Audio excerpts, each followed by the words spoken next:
Papa, O my god, what? তুমি দিন দিন এত বেশি হ্যান্ডসাম হয়ে যাচ্ছ। আচ্ছা পাপা, আজকে আমি তোমার জন্য একটু রান্না করি নাকি এখন আমি একটু কফি বানিয়ে নিয়ে আসবো? চা। ওয়েট, আমি দিন দিন হ্যান্ডসাম হয়ে যাচ্ছি, চা খাবো না কফি খাবো, আমার মেয়ে বানিয়ে দেবে। চাওয়াটা কি, বায়নাটা কি শুনি? পাপা, আমার তো ভ্যাকেশন শুরু হয়ে গেছে, আমি ভাবছিলাম একটা ট্যুরে গেলে ভালোই হতো। Of course, Paris, London, Moscow, New York. Papa না, হ্যাঁ, আমার দেশের বাড়ি যেতে একদম ভালো লাগে না। আমি ভাবছিলাম আমরা ফ্রেন্ডরা মিলে আমাদের রিসোর্টে একটু ঘুরে আসবো। ওকে ঠিক আছে, আমি পলিন, লেলিন, এলিন এদেরকে পাঠিয়ে দেবো। কেন যাবে আমার সাথে? আমি যেদিকে তাকাই দেখি আমার দিকে একজন বন্দুক তাক করে আছে, মনে হয় এখনই মেরে ফেল। You are my daughter, come on. Papa please, papa আমি আমার বান্ধবীদের সাথে কখনো একা একা যেতে পারিনি। আমি তো আমাদের রিসোর্টে যাচ্ছি, আমার ফ্রেন্ডরা থাকবে। আমি সেফ। এলিন যাবে, পলিন যাবে, লেলিন যাবে। না না না, তো কিছু কিছু পাপা না। না, কিছু না, আমার কথা শুনতে হবে। That's it. ওকে, কিছু ডান। Thank you. আমি প্যাকিং করি।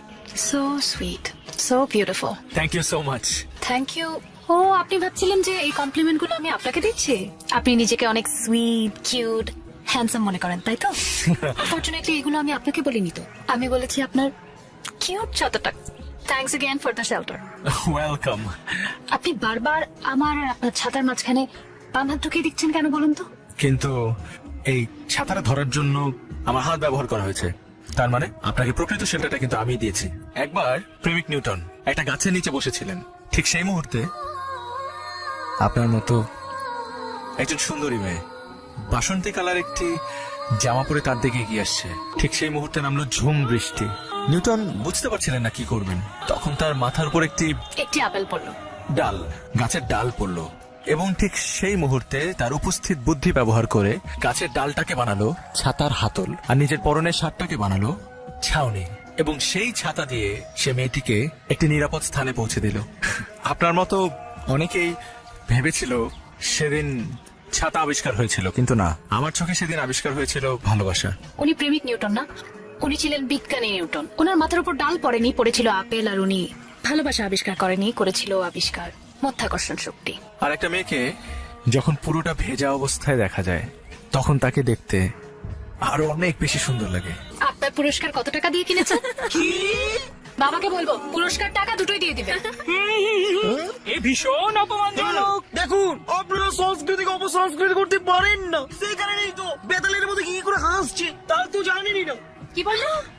আমরা তার আপনার বেতন।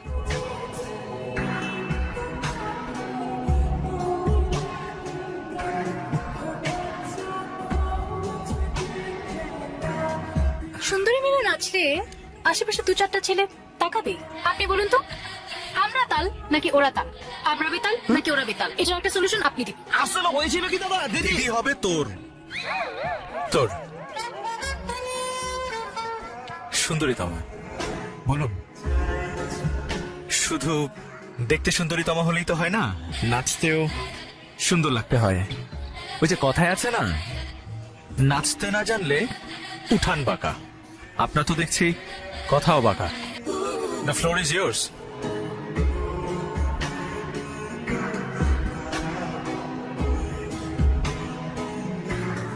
অ্যাকচুয়ালি আমি ভাবছিলাম আমি আর আমার বান্ধবী যেখানেই যাই সেখানেই আপনার আবির্ভাব ঘটে। এখন আবার এই ঠান্ডা হাওয়ায় গরম গরম কফির অফার নিয়ে হেল্পিং হ্যান্ড হতে এসেছেন। এটা কি আপনার সুন্দরী মেয়ে পটানোর নিনজা টেকনিক? সরি, ওটা আমার কাজ না, ওটা প্রেমিক নিউটন সাহেবের কাজ। ও আচ্ছা, সরি। আপনি কোন নিউটনের কথা বলছেন? বিজ্ঞানী নিউটন। বিজ্ঞানী নিউটন আবার লাভার হলো কবে থেকে? সেটা তো আমারও কথা। নিউটন সাহেবকে কথায় কথায় টেনে না আনাই ভালো। ওনার মতো মহান বিজ্ঞানী অনেক বড় বড় কাজ করতে, প্রেম ভালোবাসার মতো ছোটখাটো কাজে ওনাকে ইনভলভ করার কোনো দরকার নেই।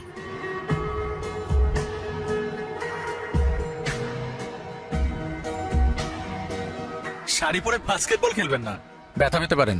যে রাধে সে চুলো বাঁধে।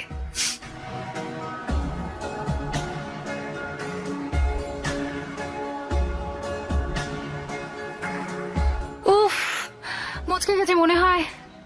শাড়ি পরে তোকে কে খেলতে বলেছে বলতো? আরে বুঝতে পারিনি, চুপ থাক।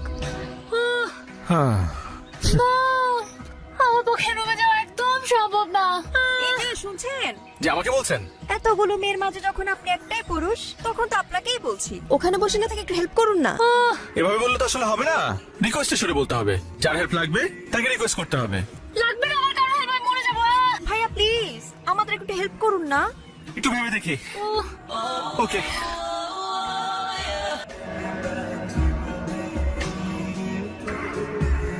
হ্যাঁ বাবা, বুঝতে পেরেছি তোদের পার্সোনাল টাইম লাগবে।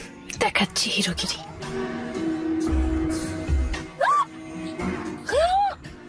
সারা, আপনাকে বলেছিলাম শাড়ি পরে বাস্কেটবল খেতেন, আপনি দেখছি শাড়ি পরে পুরো নেমে গেলেন। আপনি দাঁড়িয়ে কি দেখছেন? বাঁচান। আপনারা দাঁড়া কি করছেন? আপনারা বাঁচেন। আমরা সাঁতার জানি না তো। আপনি কি সাঁতার পারেন না? ও কোথায়? কোথায় আপনি? আপনি নিজেই তো আমাকে ফেলে দিতে গিয়ে নিজের গর্তে নিজেই পড়ে গেছেন। এই জন্যই তো ঠান্ডা লেগেছে। ভেজা চুলে কিন্তু সুন্দরও লেগেছে। আমার কিছু সহজ স্বীকারোক্তি আছে, কথাগুলো সহজ হলেও আমার বলতে খুব কঠিন লাগছে। Sir, I love you, I love you lot. আমি তোমাকে বুঝে বলতে পারবো না যে আমি ঘোরের মধ্যে আছি। আমি তোমার সাথে কাটানো প্রত্যেকটা মুহূর্ত আমার ভালো লাগছে। আমি এটা হারাতে চাই না। তুমি কি আমার সাথে বাকিটা জীবন কাটাবে? থাকবে আমার সাথে? বলো না।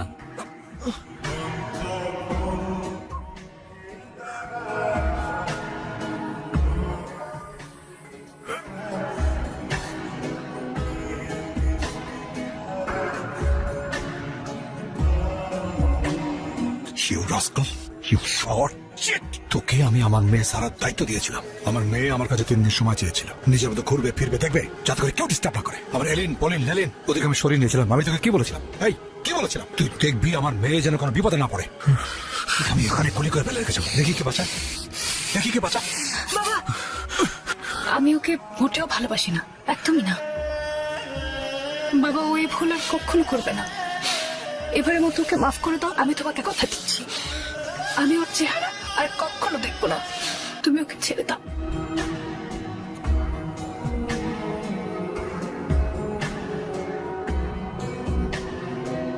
হ্যালো। হ্যালো তোমার। জি ভাইয়া বলুন। আমার তোমার একটা হেল্প দরকার। আঙ্কেল জানতে পারলে অনেক বড় বিপদ হয়ে যাবে। প্লিজ প্লিজ প্লিজ, তুমি তুমি তুমি যদি একটু ট্রাই করো, কোনো কিছু বলে অ্যাটলিস্ট আমার কাছে তুমি ওকে একটু নিয়ে আসো প্লিজ। আমি তোমাকে প্রমিস করছি, এরপরে আমি আর কখনো কিছু চাবো না। ঠিক আছে ভাইয়া, আমি দেখছি কি করতে পারি আপনার জন্য। আঙ্কেল আসসালামু আলাইকুম। হ্যাঁ আলকা ইসলাম, কি খবর তোমার? ভালো? জি ভালো, আপনি? এই তো ফার্স্ট ক্লাস। বাবা তমা কিছু বলতে চায়। হ্যাঁ তামা বলো। অ্যাকচুয়ালি আঙ্কেল, ওই যে আমাদের ফ্রেন্ড আছে না তন্নি। হ্যাঁ তন্নি, কেন ঝামেলা আছে?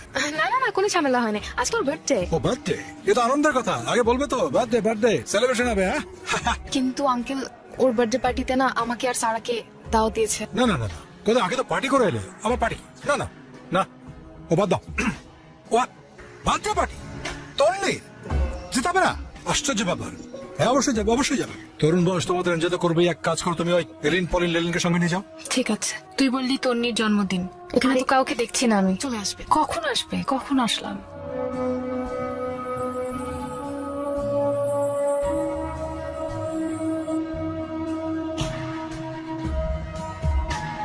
কেমন আছো? ভালো। মিথ্যা, তোমার চোখ বলছে তুমি ভালো নেই। আমি শুধু চাই তুমি যাতে ভালো থাকো। আমি ভালো থাকবো তোমাকে ছাড়া? তুই কিভাবে চিন্তা করলে তোমাকে ছাড়া আমি ভালো থাকবো? সেদিন তুমি চলে যাওয়ার পর থেকে আমি তোমাকে কতবার ফোনে ট্রাই করেছি, কিন্তু তুমি কোনো রেসপন্স করোনি। আমি কেমন আছি শুধুমাত্র আমি জানি। তুমি আমাকে ভালোবাসো কি না? আমি তোমাকে বাবার সামনে বলেছি আমি তোমাকে ভালোবাসি না। আবারও মিথ্যা। একটাবার বলো যে তুমি আমাকে ভালোবাসো, প্লিজ ভালোবাসো। বাবা কিন্তু এবার তোমাকে মেরে আই ফেলবে। ডোন্ট কেয়ার স্যার, আমাকে বলে যাও তুমি আমাকে ভালোবাসো। স্যার আমাকে বলে। বাবা কফি কফি, যার মেয়ে এত ভালো কফি বানায়, বাবা তো ভালো কফি বানাবেই, তাই না? আমি ভাবছিলাম যে তুই বিদেশে চলে যা, পড়াশোনা শেষ কর। আমি তোমাকে ছেড়ে তুমি কিভাবে একা একা থাকবে? আরে কি আশ্চর্য, তুই কি একবার চলে যাচ্ছিস? তুই তো যাচ্ছিস পড়াশোনা করতে মাত্র কয়েক বছরের জন্য, তারপর ফিরবি তো ইয়া বড় ডিগ্রি নিয়ে। আমি আজ পর্যন্ত তোমার কোনো কথার অবাধ্য হইনি ছোটবেলা থেকে। তুমি আমাকে যা বলেছো আমি সব মাথা পিতে মেনে নিয়েছি, তাই তোমার কোনো সিদ্ধান্তের আপত্তি থাকার তো কোনো প্রশ্নই ওঠে না। স্যার আমাকে মাফ করে দেন, আমি আপনার দেয়া কথা রাখতে পারিনি। উল্টো মনের অজান্তে আপনাকে অনেক কষ্ট দিয়ে ফেলেছি আপনার মেয়েকে ভালোবেসে। কিন্তু স্যার বিশ্বাস করেন, আমি আপনার মেয়েকে অনেক ভালোবাসি স্যার। আমি আপনার মেয়েকে অনেক ভালোবাসি। Very silly. আমি এসব প্রেম ভালোবাসা বিশ্বাস করি না। স্যার বাস্তবতার ভালোবাসা দুটো ভিন্ন জিনিস। যে তুমি আমার কথায় আমার মেয়ে সারার দেখাশোনার দায়িত্ব নিয়েছিলে, এখন আমার কথায় আমার মেয়ে সারাকে তুমি সম্পূর্ণ ভুলে যাবে। সারা কিভাবে ভুলবে সেই ব্যবস্থা আমি করবো। সারা নামের কোনো মেয়ে তোমার জীবনে কখনো ছিল না। তোমরা যাকে ভালোবাসা বলো, প্রেম বলো, ওটা মোহ, ভালোবাসা না, কিচ্ছু না। ইনফ্যাক্ট পৃথিবীর প্রত্যেকটা বাবাই তাদের মেয়েকে ভালোবাসে, পাগলের মতো ভালোবাসে। কিন্তু কোনো বাবা কি বুকে হাত দিয়ে বলতে পারবে তার মেয়ে কার সাথে সুখী হবে, কার সাথে ভালো থাকবে? পারবে না স্যার। এই প্রশ্নের উত্তর শুধুমাত্র তাদের মেয়ে দিতে পারবে, যেমন করে আপনার মেয়ে সারা দিতে পারবে। সে জানে সে কার সাথে ভালো থাকবে। স্যার সারা চাইলে আরো 8-10টা মেয়ের মতো তার ভালোবাসা মানুষের হাত ধরে পালিয়ে যেতে পারতো, কিন্তু সে যায়নি। কারণ সে আপনাকে কষ্ট দিতে চায়নি। স্যার আমি আপনার কাছে হাত জোর করে অনুরোধ করছি স্যার, বিশ্বাস করেন। যেমন আপনি সারা জীবন আপনার মেয়েকে ভালো রেখেছেন স্যার, আমি ওকে কখনো কষ্ট দিব না। আপনাকে অনেক ভালোবাসি স্যার, ও চায় না আপনি কষ্ট পান স্যার। আমি আপনার মেয়েকে অনেক ভালোবাসি স্যার। এভাবে বসে আছিস, শরীর খারাপ? না, তোমার ফ্লাইটটা কনফার্ম হয়ে গেছে আগামী শুক্রবার। কিছু বলবি? এই শুক্রবার কোনো অসুবিধা? তো টেবিলে এসো, একসাথে ডিনার করি। আমি খাবো না, আমার ঘুম আসছে, আমি ঘুমিয়ে যাবো। হ্যাঁ তমা বল। আন্টি কি অবস্থা? আগের চেয়ে ভালো। তোর না ফ্লাইট? হ্যাঁ। সব ঠিক আছে তো না? না তুই কোনো চিন্তা করিস না, বাবার জন্য ওয়েট করছি। ও আচ্ছা, ফ্লাইট কয়টায়? সময় আছে। তোকে অনেক মিস করবো রে। সবকিছু মেনে নিয়ে ভালো থাকতে পারবি তো? সময় দেখতে দেখতেই চলে যাবে। আচ্ছা ঠিক আছে, নিজের খেয়াল রাখিস। আমি তোকে পরে ফোন করছি। হ্যাঁ, বৃষ্টি নেমেছে, পরে ফোন করছি। ওকে ওকে, বাই, টেক কেয়ার।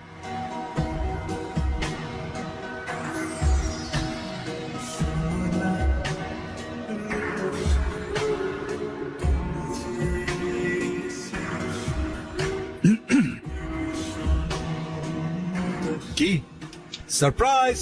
তুইও তো আমাকে কম সারপ্রাইজ দিলি না। বলা নেই কওয়া নেই, হুট করে একটা ছেলের প্রেমে পড়ে গেলি।